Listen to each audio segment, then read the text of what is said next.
Hi, my name is Liz Hathway and this is my astrological look at the week ahead. That's the week starting June 24th, 2019. So we're getting really into eclipse season now.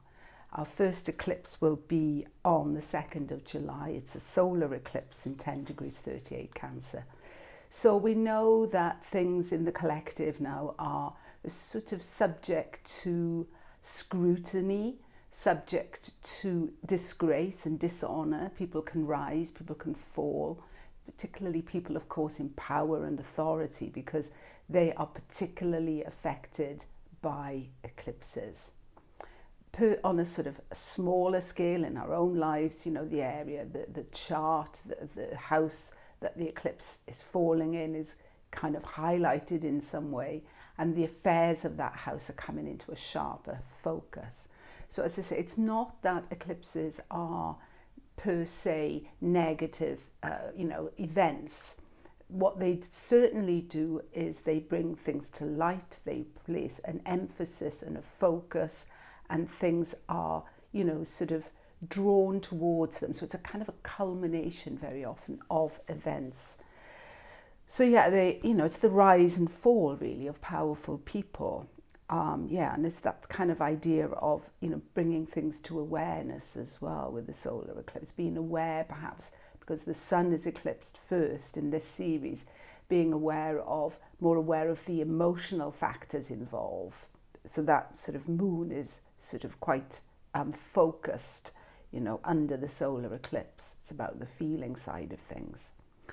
And this week, as we run into that, the build up to that, the kind of sense of unrest, that sense of volatility is certainly present, because the mutable T square, which has Neptune now as focal planet, is still very, very much the dominant configuration, shall we say, planetary configuration.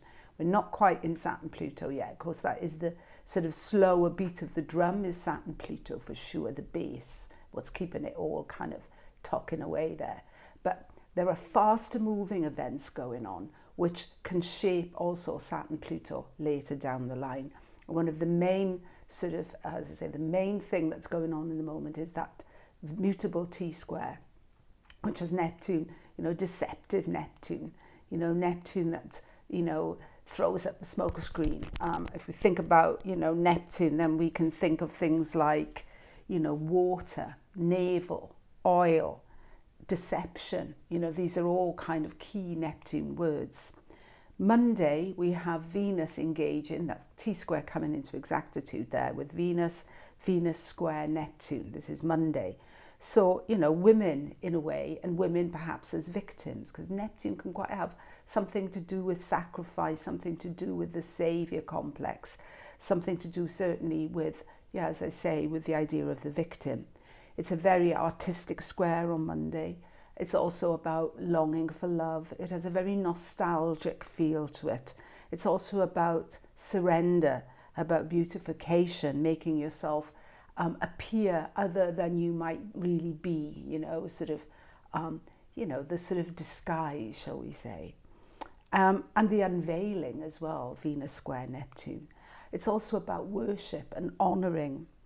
And it's also a kind of a warning in a way that anyone we put on a pedestal, anyone we romanticize, or anyone we have held in high esteem, or bigged up too much, because Venus is also still opposite Jupiter, of course, then, certainly coming into eclipse season, this person will surely fall.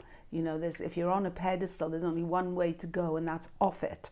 So it's a call as well to be realistic with regard to affairs of the heart, realistic with regard to important people in our lives, certainly people who are teachers and spiritual teachers and this sort of thing.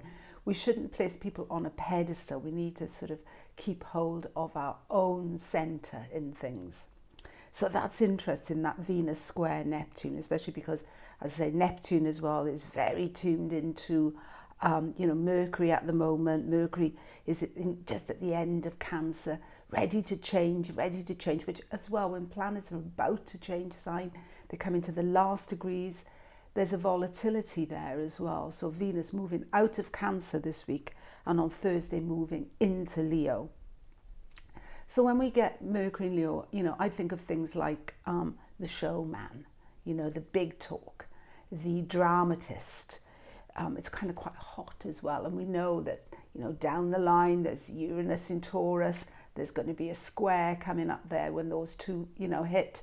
So, you know, if we are too grand in what we promise, too grand in what we say we can do, you know, there's Uranus down the line, and we're in eclipse season. Again, the idea of, you know, if you can't make it happen, don't say it. You know, keep it real. Venus square Neptune.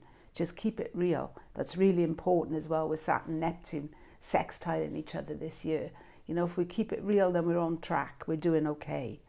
Yeah, also Mercury in Leo, it's like, you know, I don't know what events are going on this week, but there's a sort of pomp and ceremony feel to Mercury in Leo. There's a grandiosity to it. We also have on Thursday the Sun sextiling Uranus, which is actually really nice. This is, you know, all about originality. It's about inventiveness, and it's funny. It's quirky.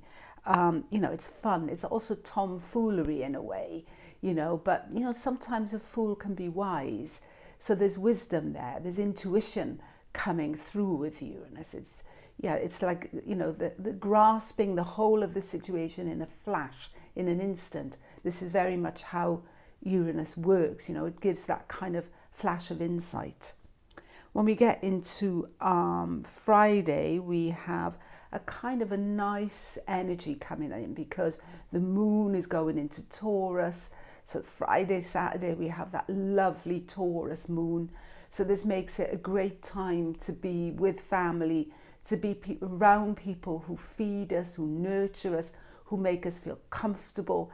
You know, the sun is in Cancer. You know, it wants to be, you know, in that sort of feeling of warm embrace, which the moon in Taurus certainly can give the Cancer sun. So it's kind of cozied up sort of weekend, so a loved up weekend in a way. But then on Sunday, we get moon going into Gemini.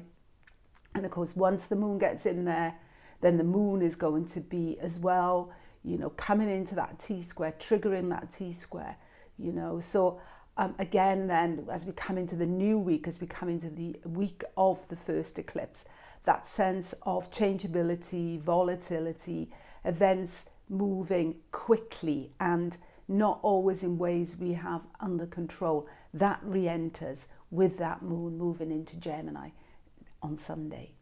So I'd like to wish you a great week. I just want to add how kind of pleased I was with my review of last week. You might remember I was kind of warning about, you know, just reacting to things. You know, we had that Mars, Saturn, Pluto thing going on. There was quite a lot of emotional, there was plenty of space for emotional triggers, shall we say. And, you know, I was saying it's very important that such times we take a little step back and respond as opposed to react. It's different. The response is more measured. It's more thought through. It's not like you press a button and, as I said last week, the monkey jumps. But it was really interesting to see in the collective how a few people, again, with the eclipse season in mind, you know, reacted in ways that were ill thought out.